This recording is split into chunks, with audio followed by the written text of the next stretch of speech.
Let's get more trades. I want more trades. The show's more fun when we have trades. Let's get into it with the lead. We have a little bit of breaking news today to start Oilers Nation every day. We'll get into that as well with the lead. Welcome into the show on a Wednesday, June 7th. Frank Seravalli stopping by. We are all loaded up. We are live from the Sports Closet studio. I've had a lot of people DMing me about this. It's like a cool baseball sweater with like another layer underneath. Interesting Oilers lettermark. It's got the Western Conference logo on the side. It's a neat hoodie. You can get that at sportscloset.ca. You can also get this cool Mitchell & Ness with the pink outline. Very sharp. All of that. Sportscloset.ca. 3 locations in the Edmonton area. We are live on the Oilers Nation YouTube, where the first comment of the day goes to our pal, Mistaken Mexican. First, finally, how about those rumors of LA looking at Hellebuyck or Saros? Brian Letwenick is in. Bring on silly season. And Derek says, I kind of want to see what they would have to give up to get one of those. He's talking about Hellebuyck or Saros. Interesting stuff coming out of LA. The Kings are loading up. They're getting ready to make a run. They are a threat in the Pacific Division. And after making or being a part of a 3-way deal yesterday, they made a signing today. Vlad Gavrikov getting a 2-year contract for $5.875 million. That's the AAV. This is honestly a really solid deal for everyone involved. If you're Vlad Gavrikov, you're 27. Play for 2 years in LA. Get close to $12 million in your jeans, as I like to say. 2 years, you're a 29-year-old UFA in 2025 or 2026 or whatever, and you're going to sit there, and when the cap's up, maybe 10 more million bucks, you have 2 years of playing on a good LA team, you're going to get really paid in a couple of years. You could have taken a 5 or 6 year deal now, sure, but what, you would have gotten an extra $1 million a year on a 5 or 6 year deal? Maybe, if that, probably not that. I think this is a great fit for both sides. Yesterday, I kind of ripped the Gavrikov stuff because the reports were $6 to $7 million on a long-term deal. That would have been brutal. But a 2-year deal, $5.8 million, you keep it under 6. If you're LA and this goes horribly, you're out of it in 2 years. If not, valuable member of your team. His contract's up when you got to re-sign some young guys. It's a win. It's a win all around for the LA Kings. My pal, Liam Horrobin, is here. Liam, I ripped the Gavrikov thing yesterday. All the kids on TikTok were like, oh, fuck, an Oilers fan talking about a bad deal for a defenseman? I swear we could put out anything. We could be sitting here and being like, the Oilers should probably get rid of or maybe buy out Yamamoto. And the comments on TikTok and Instagram and Twitter would just be like, got to get rid of Nurse. Why aren't you talking about Nurse? You should talk about Darnell Nurse more. It drives me nuts. Anyways, Gavrikov deal, pretty good. But how does it affect Darnell Nurse? Yeah, the Gavrikov deal is good, is a good one both ways. As an Oilers fan, I find it rather frightening what the LA Kings are trying to do now. They're stacking up. They're trying to push past the Oilers. So we'll see. But it's things are looking pretty good for the Kings right now, especially if they can get one of those goaltenders as available. Yeah, Brian is in and says he loves it. It's almost $6 million a year. They lost Walker, so same roster they lost with, and they lost a serviceable D-man. Yeah, Walker didn't play a ton though. He says doesn't exactly scream improvement over this year's playoff run. But what you got to remember is they cleared up that cap space with the 3-way deal to bring in Gavrikov. So now they can use the cap space they still have left to go out and get a goalie. Hellebuyck, Saros. I don't think they want John Gibson. I think they can aim a little bit higher than that. Maybe the LA Kings want to get in the mix on one Carter Hart, who we are going to talk about in a little bit. But I actually think it's a really tidy piece of business to get Gavrikov extended, clear up that cap space without giving up a ton of major assets, and you still have $7.3 million that you can spend this summer. And I don't think they have that much. Like, Gabe Vilardi needs a deal. Kupari, Anderson, Dolan, McEwen, all pretty cheap. So you just got to get a goalie. I don't know. I think I like this move for LA. I like the direction they're heading. Rob Blake's having himself a good start to an offseason. Gavrikov's good. I'm not saying he's bad. I wouldn't have gone 6 by 6.5 with him, but at 2 and under $6 million, that's a good deal. Are you surprised Korpisalo just isn't in the conversation for them? He had a very good season last year. Like, I'm not sure why he's not being spoken about enough with them. I understand, obviously, Saros and Hellebuyck are big upgrades, but yeah, maybe, I don't know. It just seems interesting the way he came in and did so well for them. I don't think he's out of the conversation at all, and he would certainly be a cheaper option. assets wise, cap hit wise, than going with those other guys. But I think if you're Rob Blake, you're probably doing a bit of a disservice to things and the rebuilding process if you don't explore the other big name options. Like, is Korpisalo capable of giving you a really solid string of starts? Absolutely. Mm-hmm. Connor Hellebuyck, he's not. Korpisalo's not giving you Vezina quality. Hellebuyck gives you Vezina quality. Saros gives you Vezina quality. Carter Hart has the ability to be your guy in Hollywood for the next decade. So I think you need to look at those guys just because this is a summer where there's so many big names potentially available between the pipes, you know? Yep. Yeah, that's fair. I guess. Yeah, that all makes sense. Ryan says, do we flip CC for Sean Walker? You'd save a bit of No. money and you'd be out of the contract earlier, but I'm not sure if that's an upgrade at all. So I don't know. Let's talk about some of the other sides of that deal. Obviously, people want to know, and we'll get Frank's opinion on this too. Carter Hart. He's the next big name that's going out of Philly. This is a prime example of how you need to observe and take in information during silly season. If a couple of people with 10,000 or less followers on Twitter throw out there, keep an eye on Carter Hart to the Oilers, you need to think about it a little bit more, right? Like, Tom Gazzola threw cold water on it. If Tom Gazzola is saying it, I buy it. That's a guy who's established in the market, has connections in Edmonton, breaks a lot of news, says a lot of really good stuff. Some random dude from Philly saying, and not random, some media person from Philly saying, Oilers interested in Carter Hart, keep an eye on Edmonton. What do they know? And I don't mean that to be like an asshole or be condescending, but you know what I'm saying, Liam, right? Like, anyone can say whatever they want on Twitter with no consequences. You need to make sure these rumors are coming from legitimate sources before you start getting your hopes up about Carter Hart. Because as we outlined yesterday, it doesn't make a ton of sense. Yeah, you gotta be careful what you see out there. There's a few guys, right? Obviously, Frank, Freeman, those kind of gentlemen doing the jobs they do. And for the Carter Hart to Edmonton, though, I mean, boy, wouldn't that be an experience to have Carter Hart and Stuart Skinner between the pipes? Two guys who literally battled it out their entire careers from Edmonton minor hockey to the WHL to now the NHL. That would be kind of wild, but it would just be. It takes a lot, right? Like, Campbell would obviously have to be in the deal. You probably would Broberg, Borgo, I would assume someone like that, and then another pick as well. I'm not saying it's not worth it if that's what it all is, but I just don't see Ken Holland wanting to move on from Jack Campbell. If that was the deal and Campbell had to be involved, I would 100% do it and deal with the consequences of a possible free agents not wanting to come. But I just don't see Carter Hart being a viable option for this team with the assets they have. Yeah. We were talking before we went live, and then producer Aaron told us to shut up and save it for the show. Very nice of him. We were talking about, or you said, is an Ekholm deal a comparable, right? It was the first high prospect in Reed Schaefer and a contract in Barrie and then a 4th round pick to get the money retained. The difference is Barrie has value, Campbell has negative value. So there's a gap there. I think the framework, you're talking 2 assets. Campbell's got to be in it to even let it happen. And then you need to pay them to take Campbell. And that's where I kind of go, listen, this isn't happening. If it was a first Broberg and Campbell for Carter Hart, sign me up all day.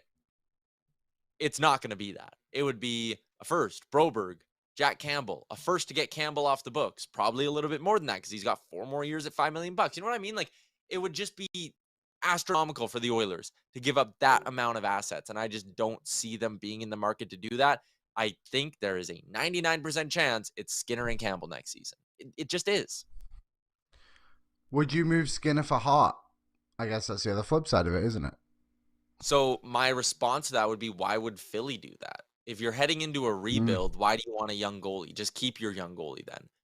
Unless you're doing Skinner unless it's Skinner and 2 firsts or Skinner, Broberg and a first, right? Then it's like, okay, but then you're going to have $9 million committed to goaltending next season and Carter Hart needs an extension next summer?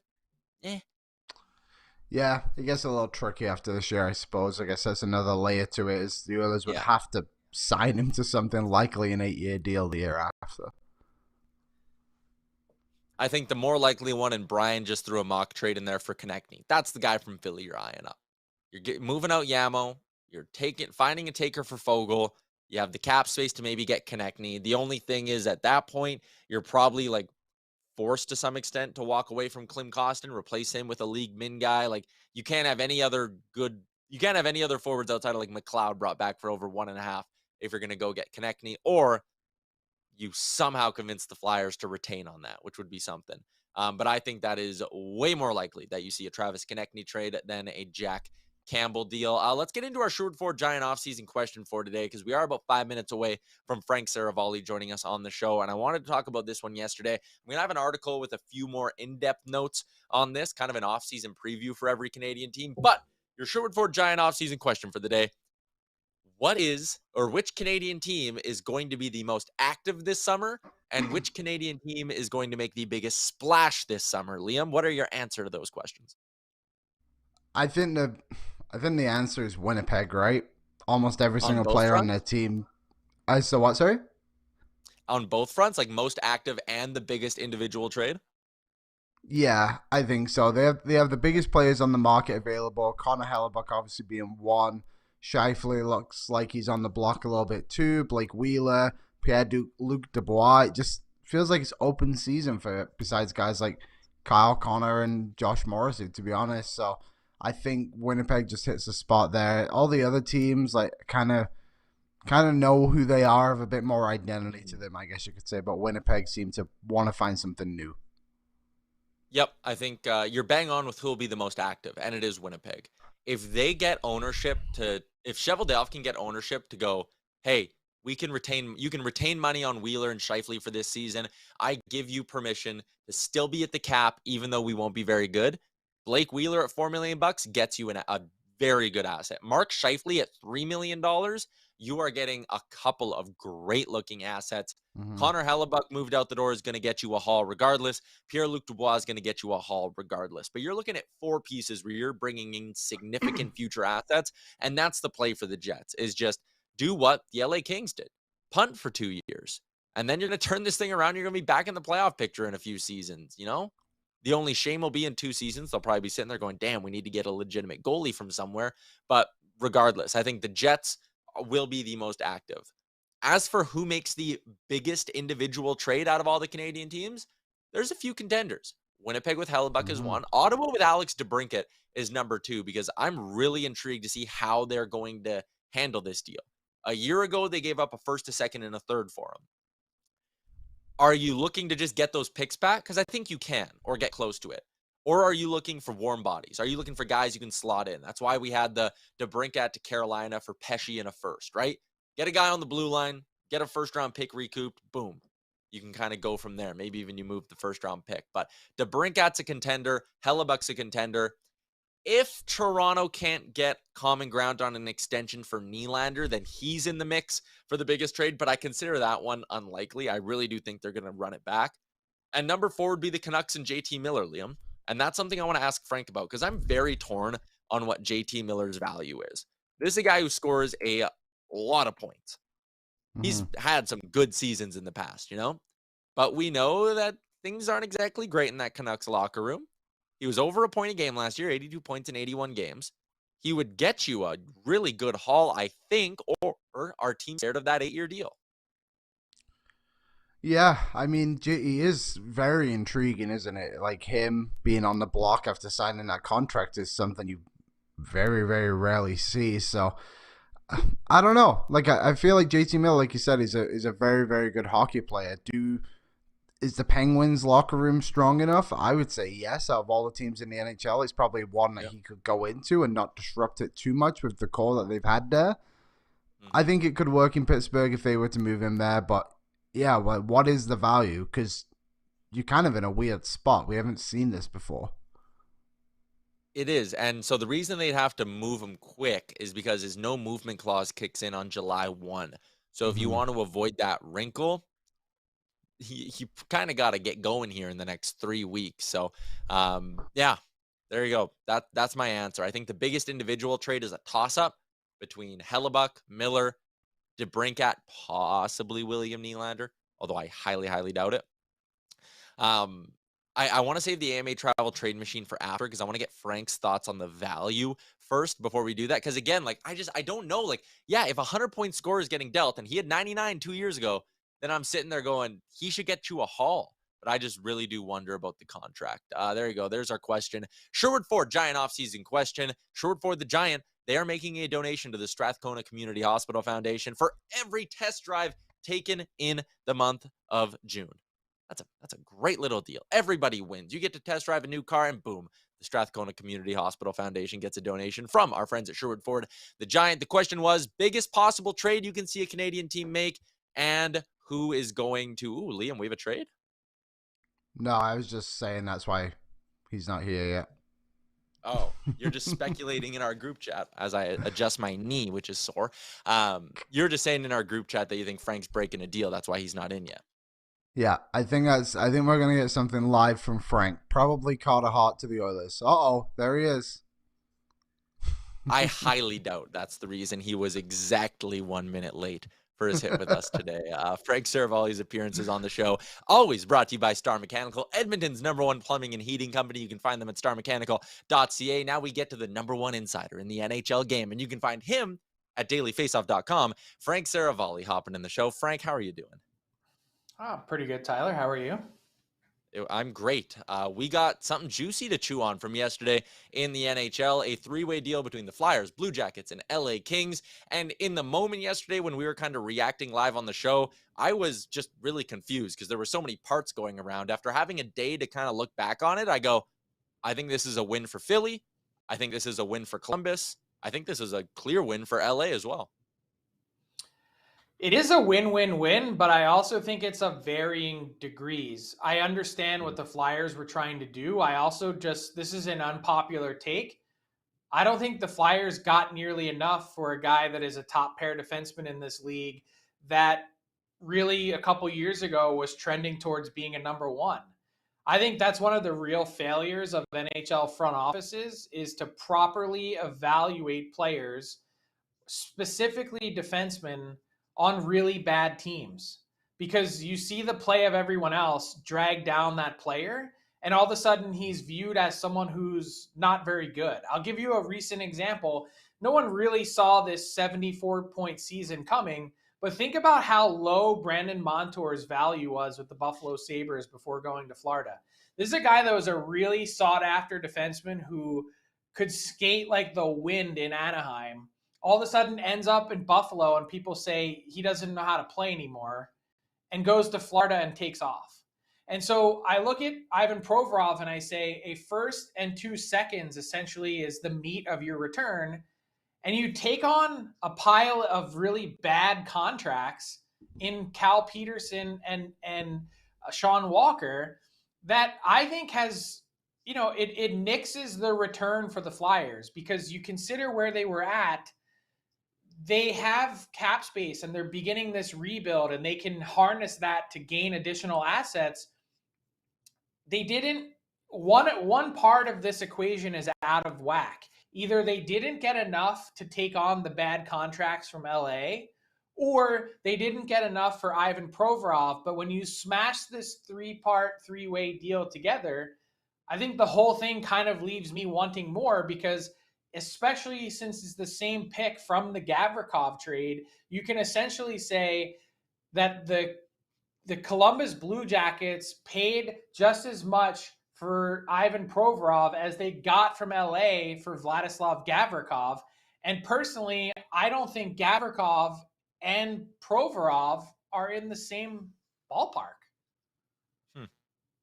So then what do you make of the Vlad Gavrikov extension that we got here? 2 years, $5.8 million. I like it from his perspective because he's going to be a UFA again at 29 years old and can cash in on a big ticket when the cap goes up. And from LA's perspective, 2-year deal under $6 million seems solid to me as well. Yeah, I think they paid a premium in AAV to keep that term low. I don't know if you saw last week or 2 weeks ago, when we put out our top 50, we had those projections attached. And as soon as I saw this contract, I went back to that and said, oh, The projection was 5 years times 4.9 million. You can see how the Kings sort of were like, okay, we don't want to pay 5 years, but we want this player. And, they bumped him up to 5.875. The structure is interesting because the vast percentage of this deal, aside from the league minimum, is in signing bonus. So he gets 2 really big signing bonus checks in a time when the escrow cap is pretty low. So there's a lot of cost certainty for Vladislav Gavrikov. And for the Kings, to your point, they get this player locked up that they desperately needed help on the left side of their blue line. They have a logjam on the right side. Gavrikov came in and played really well and produced points for this Kings team, which has sort of been a rarity for him in his career. He's not a big offensive point producer, and he played pretty well. And the record with him in the lineup in the regular season was ridiculous. Yeah. An interesting fit there. Oilers fans are all buzzing with the idea that, Carter Hart could be on the trading block in Philly as one of the next pieces available. I think the piece in Philly Edmonton should be going after is Travis Konechny. But what do you make of the Carter Hart rumors coming out of Philly? And listen, I think I know your answer, but I'll ask you anyways. Is Edmonton going to be sniffing around that at all? I don't have any indication or sense that the Oilers are in on the goalie market at all. I think they're contractually stuck with the pieces that they have in Campbell and to a lesser extent Skinner. Carter Hart's available, but the price I think is going to be pretty significant. The Flyers are listening. My understanding is nothing is imminent. And when it comes to Travis Konechny, I think the same rule applies. Everyone on the Flyers is up for grabs with the exception of Cutter Gauthier. He's the one untouchable in the organization. And then the next most expensive player who is available would be Travis Konechny coming off of the season that he had. He had a great year. He's a little ball of fire. And when he's engaged, he's up there among, some of the most impactful players in the league in terms of the ability to really make a dent on the game. So he's someone that I think would be of high demand, and that contract is really valuable as well. A couple more seasons at $5.5 million. This is the beginning of the teardown for the Flyers. They're going to rebuild. I don't know if they're going full scorched earth like the Chicago Blackhawks did. I think it's going to be something close to that, though, that it's a race to the bottom. How quickly can they get there? And that Provorov trade to me was an indication that, yeah, it's important to get that 22nd overall pick, but it's also important to move on and to begin tearing this down. I want to get your thoughts on our Sherwood Ford Giant offseason question for the day. It was a 2-parter, but part 1 was, which Canadian team is going to be the busiest this summer? I think we all kind of agree it's going to be the Winnipeg Jets. So my next part would be, who would be number 2 on your list if it's the Jets at number 1? I would say the Vancouver Canucks. I think being over the cap, they have a lot of work to do, and I think they'd like to improve. And I also think that they're looking at some young players that they can target around the league that either had some pedigree or might not necessarily fit within their own current organizational structure that they can take a chance on. They're trying desperately to move Connor Garland. That's a salary cap casualty. I think they'd like to help their back end in a significant way. So there's a lot of work for them to do for a team that's over the cap. And they, instead of shedding salary over the last 6 months, they've taken more on after the Bo Horvat trade. So I'd expect the Canucks to be pretty aggressive. What about JT Miller? He's obviously on your trade targets list. I have a tough time trying to get a ballpark for what the value of this guy might be if the Canucks move him before his no movement clause kicks in. Are we looking at multiple high-end assets? Are we looking at, a couple of good pieces and another salary from another team? What's your best guess on the kind of haul the Canucks could get for JT Miller? So I think it's not a haul. I think because of the term and the contract, the fact that they were entertained or willing to be entertained by the Pittsburgh Penguins in the neighborhood of 2 first-round picks, that was the only team, I think, and that was under a different regime at a different time, that was also sort of shut down by Fenway Sports Group, their owners, that they're not going to get anywhere close to that, I don't think. Because the conversation goes something like this. if JT Miller in this poor or weak free agent class was available, would you sign him to the contract that the Canucks have signed him? And if the answer is yes, and you're willing to commit that term in dollars to a player of that age, then the next question is, okay, so let's say we are willing to do that. Are we willing to pay a premium on top to do that, given the structure of the deal and the lack of flexibility that it has with that no trade clause that kicks in on July 1? So the answer is someone is probably willing somewhere to pay it, but are they going to pay a premium on top of it with future assets and or players to then acquire the player? And I'm not convinced that the line is long of teams that are willing to do that. So it may be, I don't know, if you're lucky, you're maybe looking at a first round pick or a player who was recently a first round pick equivalent, something like that. And the Canucks would have to properly value the idea of getting JT Miller and that commitment off of their books. The problem for the Canucks is that they're trying to do this at the exact moment in time that they're trying to reboot into being a playoff team next season. So if you're doing that and trying to serve all of these masters at once, I kind of view JT Miller as a break glass in case of emergency type trade, where if you can't clear cap space through Garland or through one of the other players on your team, Brock Besser, that you then go down the Miller path to do that before the season starts. But you lose that flexibility on July 1. They're kind of in between a rock and a hard place. Yeah, I totally get that. Before we let you go, I want to throw some Oilers things your way. If you were ranking the 7 Canadian teams based on how busy they're going to be this summer, would Edmonton be dead last on that list? Or would it be Montreal? No, it's kind of a toss-up between, like, once you get past the Jets at 1, and then you get past the Canucks maybe at 2, from 3 to 7, it's an actual coin flip, because I think Brad Treliving would like to put his stamp on the Leafs. I think Craig Conroy has some things up his sleeve with the Flames and some decisions to make with some of their guys who are going to be free agents in 1 year from now. Then you think about the potential ownership change and who might be running the Ottawa Senators. How aggressive will they be to ensure that they're in the playoffs of the first year of what's going on there? And I think the Canadians, it might not be sexy, but they have just, I think what they've done there has been incredibly smart. They've piled up a series of like 10 to 12 small wins that I think are going to amount into big things later on. And you just keep chipping away, making smart decision after smart decision with their roster. Their forward group's pretty good. Their defense needs a lot of work, and they have to figure out their goaltending situation for the future. So I think the Habs want to move a couple contracts as well. They don't want to attach anything to do it, but they're essentially willing to give a couple players away for free, like Mike Hoffman, for instance, or some others that are in their organization that they want to kind of shake it up a little bit. So I definitely wouldn't say that they're last, but I don't know who I would put last if I were to say not them.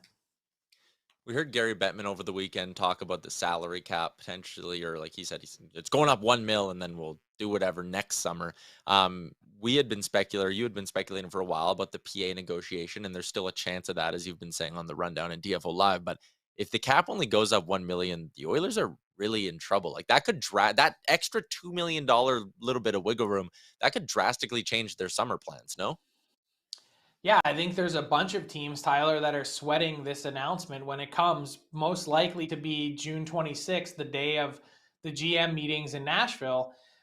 This is a significant moment for a lot of teams that are right up against it, that need as much wiggle room and breathing room as possible. The Oilers are just one of them. There's probably a real handful. Boston, Toronto, Tampa Bay, all these other teams that have spent a lot, and pre-pandemic spent a lot because they were budgeting on it going up in a significant way, that it hasn't, and no one can really afford a 4th consecutive season of a flat or frozen cap. So I'm still hopeful or optimistic, and I think what Gary Bettman, the commissioner, said over the weekend was really just a negotiating tactic, because I know that it was on the table 2 weeks ago when they met that they were talking about the potentiality of a $3 million increase. It's just going to take some negotiating. Maybe it doesn't get there. Maybe the PA doesn't want to budge. That's within their right to do so. But what they also have to weigh is that it also could potentially mean more money for their players and more players if they decide to go down that path and give something up.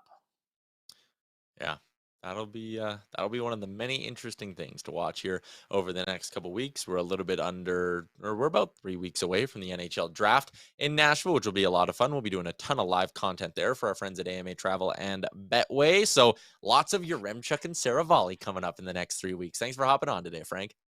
See you, Tyler. There you go. Frank Seravalli, as always, for Star Mechanical. Find them online, starmechanical.ca. Liam, let's get to the AMA Travel trade board for today.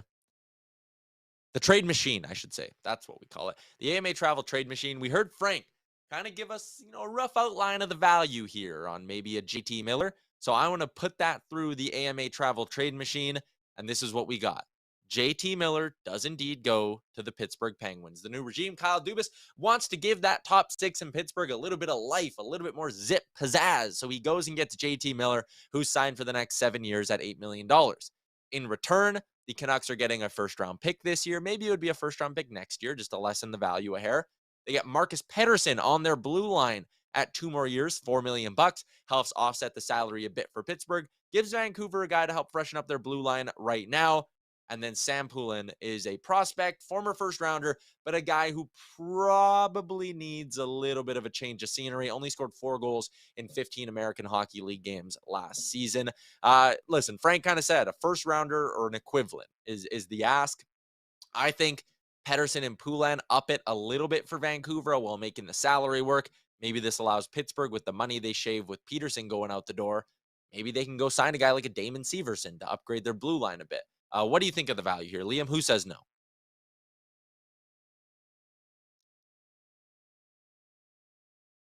I can't hear. I had myself muted. Classic mix-up. Classic Liam. It kind of makes sense kind of both ways, I think. Pittsburgh gets stronger offensively with an established player. That are they really going to need Poulin at all, So, I don't know. If anyone says no, maybe... I don't think either team says no, if I'm being honest. I think it kind of balances out pretty well. The money going back with Pederson. Vancouver get an actual NHL player in return in Pederson as well. I'm just trying to think of what the Bo Horvat trade was. What was it? First, Beauvillier and Atu Ratti, I think. So, yeah. Similar. Yeah, I don't think it's an insane thing at all. A lot of people are saying, Chell says it's a good deal. So Big says Canucks say no. Steven says it seems dry for Vancouver. They're going for the playoffs and get nothing back. They get $4 million in cap space, a 22-year-old former first-round pick, and another first-round pick that they could potentially move to get an asset. Remember, their goal is to drop cap space. So I think they could also then probably look at their blue line. If you added Pederson to that group, Hughes, Ekman Larson, they're locked. Philip Peronic is there. He's probably locked in. But maybe if you brought in Pederson, you could find a taker for Tyler Myers, right? And swap their spots a little bit. I know they play the opposite sides, but you add Pederson in. If you could drop Myers, that's another chunk of money you're saving. You could come out of this with an extra asset. Myers gone. Still have a, not brutal top 4 in my opinion. And you've saved enough money where you can add something to your forward group as well. I don't know. It's tough. If they want to get out from Miller, they have 3 weeks to do it because then he's got a no movement clause and it might not work. So, D. White says, no way Vancouver does that trade. They snubbed their captain for Miller. Yeah. Someone's talking smack about Frank. Never talk smack about Frank. I think that's about everything. There you go. Trade machine for amatravel.ca. I used them yesterday to book a couple of things. I'm doing a trip in September where I'm flying to Toronto, driving to Buffalo again, watching the Bills home opener. So I used AMA Travel to do the hotels in both of those spots and get my rental car. Boom, 3 things all in one spot. That's what you get with AMA Travel and amatravel.ca. UFC player card for today, brought to you by UFC 289. We didn't do one yesterday because we ran out of time. It was so busy. UFC 289 coming up this Saturday from Vancouver, or live on pay-per-view. 6 Canadians on the card, and it's headlined by Nunez and Aldana in the women's division. So January 10th, UFC 289. We are on, Liam. Kailer Yamamoto is our player card today. Sorry, I had a mind blank there. And this will be an interesting one. 10 goals in 58 games. Works out to what, a 14-goal pace or something? 15-goal pace. Spends most of his time with McDavid or Draisaitl. That's not a great pace at all. He had a rough regular season. A lot of it was injuries. He didn't come close to producing what the team needed for $3 million. Yes, he's good in the room. Yes, the effort's always there with Yamamoto, but he did not score enough. And for that reason, I give his regular season grade, it's C- for me. And he also didn't produce in the playoffs and really wasn't much of a factor in the playoffs either. So for that reason, Liam, I give his playoffs an even worse grade at D+. He scored once in 12 games. In 34 career playoff games for the Oilers, he only has 3 goals. They need a lot more from Kailer Yamamoto. They needed a lot more from Kailer Yamamoto because I have his chance of returning all the way down at 10%.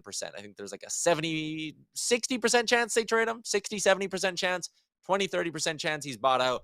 10% chance they move Fogle, move CC, and run back Yamamoto, but I just really don't see how that could happen. I'm going to miss the guy. I loved him as an Edmonton Oiler. It will be a bit of a sad day when he's moved, but unfortunately, Kailer Yamamoto, I think, is going to be a cap casualty. Do you disagree with any of my grades? No, I don't think so, unfortunately. The grades obviously are not good or in favor of Yamamoto, but I was thinking, maybe you could elevate the D because he had that big goal, but really it's probably just elevated from an F, so it kind of balances out a little bit. For a guy that played most of the season in the top 6 and majority of the playoffs for the most part too in that same spot, to only get 10 goals is disappointing. Obviously injuries, it's hard to criticize him too heavily because we know those injuries impacted him so much, but other guys come back from injuries too, and you just need a little bit more from him, especially on the contract. The chance of returning, I would agree, at 10% too. It just seems like he's already out the door. Yeah, I think so. A lot of you saying D, C-, C. The grades are all not great for Kailer Yamamoto. Chance of returning 10%. I think it's hard to argue with that as well. So, yeah. We may have seen the last of Kailer Yamamoto, which is always a shame when a first-round pick doesn't work out for the team that drafts him. Dangerous Wade says, you should do player grades for each other and all the guests we've had on during the year. Yeah, I don't know if that's a great idea. We'll have things, it'll be like information, personality, and internet. And we would receive failing grades on maybe a couple of those, Liam. Anyways, let's take a look at what you're saying in the chat. There is, who was it? People are talking about Alex DeBrincat. So baked, said Kane, McDavid, DeBrincat all day. He's got like a $9 million QO. We're talking about how the Edmonton Oilers don't have the money to afford a long-term deal for Bouchard. They might not be able to give Bouchard more than like $3.25 million in the next year. How are they going to give Alex DeBrincat 9? Even if it's a long-term deal, how are they going to get Alex DeBrincat 8, 7, 6? They can't afford a $4 million winger. How are they supposed to? No, come on now. Damn. Get me all fired up. That would be awesome, to say the least, but how does that happen? Also, I saw some people being like, Oilers don't need another small forward. The difference between Alex DeBrincat and other small forwards is the fact Alex DeBrincat can score 40 goals in this league. A lot of us can't, right? So it's a big difference between them, but the Oilers would have to do so much to make that work, and it would be extremely difficult. You'd blow up most of the team. Like, just seems like something that's never, ever going to happen. Chell Iverson is in and says, trade Nuge. Boom. Done. Come on. We're better than that. Can I no do Nuge, that? no nurse trades. We're better than that. Oh, that's just you. You're just moving your camera close to your face. I just had to pick it up. I have a new rule. If you comment trade Nuge or trade nurse stuff, you get put in the timeout on our YouTube, and then you can't comment for like 4 minutes, I think. So, Chell Iverson, you're in timeout. There you go. Take that. Yeah. Let that sink in. How's that feel? Player cards brought to you by UFC 289. Liam, you getting fired up for this weekend in the big tilt? Yeah. Yeah, it's gonna be an exciting one. I'm trying to figure out my plans, what I'm gonna do, but I will be dialed into the event. That is for sure. Who's saying we should go after Carl? Someone said nurse for Carl, DeBrincat. That makes no sense. we should go None after of this who? makes sense. Erik Karlsson. I don't even know who's bringing that up. They're not going after Erik Karlsson. They're not going after Carter Hart. They're not going after Alex DeBrincat. And you can't just say, well, trade Yamamoto. Then you got the cap space. You need to trade Kailer Yamamoto to re-sign Ryan McLeod and Klim Kostin. And then you need to use your money to sign Evan Bouchard. And then if you're lucky, you could have $1.25 million to throw at Klim Kostin. Like, we're at the point where the Oilers might not be able to afford Klim Kostin. Never mind, like, going out and getting Alex DeBrincat. Come on now, everybody. Wise Kyle says, do the same for no Jack Campbell trades. I mean, yeah, like, if you think they're trading Jack Campbell, you're out to lunch. No team is just waiting. I saw someone in our TikTok comments, which are, boy, if you thought Twitter replies and Facebook comments were a bad spot, the comments on our TikToks are just, they are unhinged. Someone was like, oh, easiest trade for Carter Hart. Campbell, CC, Yamamoto in a second. How does that, how do you even like, what are we doing?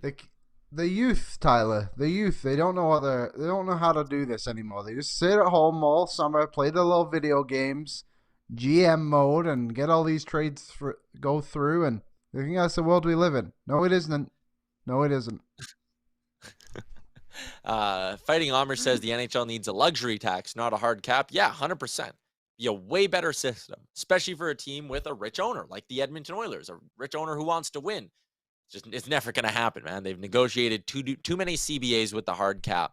So yeah, no, that is not happening.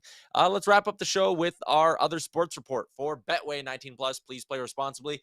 Kevin Gausman over 7.5 strikeouts is plus money, and it is cashing consistently. This dude might win the Cy Young this year for the Toronto Blue Jays. I love Kevin Gausman. I wish I could. No, I'm not doing that. Anyways, I'm still backing Blue Jays. Did you also Google what the Florida Complex League was yesterday, or was that just me? No, I did look into that. I mean, they're not sending Alek Manoah down to start games and get experience against batters. They're sending him down there to fully reset. It might take 6 to 8 weeks. He's going to fully reset and come back later in the season. Yeah. Kevin Gausman's good, though. We're going to talk positive. Jay's taking on the Astros again. Game 3 of a 4-game set for Toronto at the Dome. They have an air quality thing, so the Dome's closed. Chris Bassett making the start. He's had a great run as of late for the Jays. They are minus 150 favorites, though, on Betway, so you might need to take them on the run line on back-to-back nights. NBA Finals Game 3 tonight, Liam. Who you got? I am going to go with the Denver Nuggets, and I will go the Joker prop, which is like points, assists, rebounds. I can't remember what it's at the moment, but it's whatever it is. Isn't it he's like gonna hit it. 51.5? Yeah, it's insane. automatic. He is the best player in the NBA. Nuggets at minus 150 on the money line, minus 3.5 on the spread. I actually do kind of like the Nuggets tonight. I've been a Heat guy this whole run, but I think I'm going with the Nuggets. They got a couple of really cool pre-built bets as well for the NBA that I think are worth a little bit of a sprinkle. Jokic, Butler, and Jamal Murray to combine for 85 or more points. That'd be interesting. It's plus 120, so you're getting a bit of juice on it. Not bad. Not bad. Not bad. Yeah, I like scrolling through these pre-built bets here. I'm excited. I've been really dialed into these NBA playoffs. I'm not going to get to watch the whole thing tonight because I have a Rec League Sports doubleheader. Speaking of Rec League Sports doubleheader, look who I went and watched yesterday, playing a little men's league soccer. This was one of the most intense games I've seen in a while. I was supposed to be watching my girlfriend, who happened to play on the field right next to you. Like, total coincidence. I had no idea you were playing soccer at that field at that exact time. Never mind, that complex has 13 fields on it, and you just happened to be at the one right next to where my girlfriend was playing. So, of course, naturally, my attention was drawn to your game. You're up 2-0, Liam. You guys got to fire the coach. You can't be blowing 2-0 leads. Yeah, as you can see, Aaron, if we can flash the picture back up quickly, you can see here all these people in red on the sideline. That is their subs. See this empty bench on the left? That's my subs. We had 11 players. They had an absolute army. Also, you can't see it in the picture, and I forgot to mention this before. They had a barber on the bench. There was somebody at halftime shaving these guys' beards. They had like the whole like thing on, and he's just there with his little blade shaving beards. It was incredible stuff. But yes, we blew a 2-goal lead and tied 2-2. But I was feeling athletic, to say the least. My player card for you in the moments of your game I watched. You're a steady defenseman, almost Vlad Gavrikov-esque. You have good throw-ins. You can chuck that ball, man. And you had a couple of really nice kicks as well. A couple nice plays. Yeah, you're your team's Brett Kulak. Yeah, you could say that. I can sparkle a little offense. I had an assist in that game actually from playing defense. Just a big hoof up the field, got it right over the defender and tucked it in behind. It was good. I am feeling tender today though, to say the least. Chell Iverson was out of his timeout in the chat, and he says, "There's no such thing as bad press, boys. Keep it real." I love that. It was a question, not a statement. He says, no. All right, there you go. Yes, Liam, rec league machine on the back end. Could Liam replace Cody Ceci on the blue line? We'll have that answer and more coming up later in the week. You never know. Tomorrow on the show, I don't know what we're doing. We might kick off. We've been teasing our Pacific Division previews for a while. We might kick those off. I don't know. Friday, it's also just Liam and Jay, I think, on the show because I'm out of here. I'm taking Friday off. So there you go. That's what's coming up the rest of the week on Oilers Nation Everyday. As always, live from the Sports Closet studio. Shout out to Betway, AMA Travel, UFC 289 coming up this Saturday. Star Mechanical, the #1 plumbing and heating company in Edmonton, and Sherwood Ford, who's out at a bunch of charity golf tournaments this month as well. They got another one coming up tomorrow. It's you'll love this name, Liam. The Cha-Cha Charity Golf Tournament held by IBEW Local 424 Union on June 8th. Boom! Hole-in-one prizes to win a new Ford. I love when they're out and about. Wow. Sherwood Ford, the giant, the best. Liam, you enjoy the rest of your Wednesday, my good sir. Everyone in the chat, hit the like button, hit the subscribe button if you haven't already, and we'll be back tomorrow at noon Mountain Time.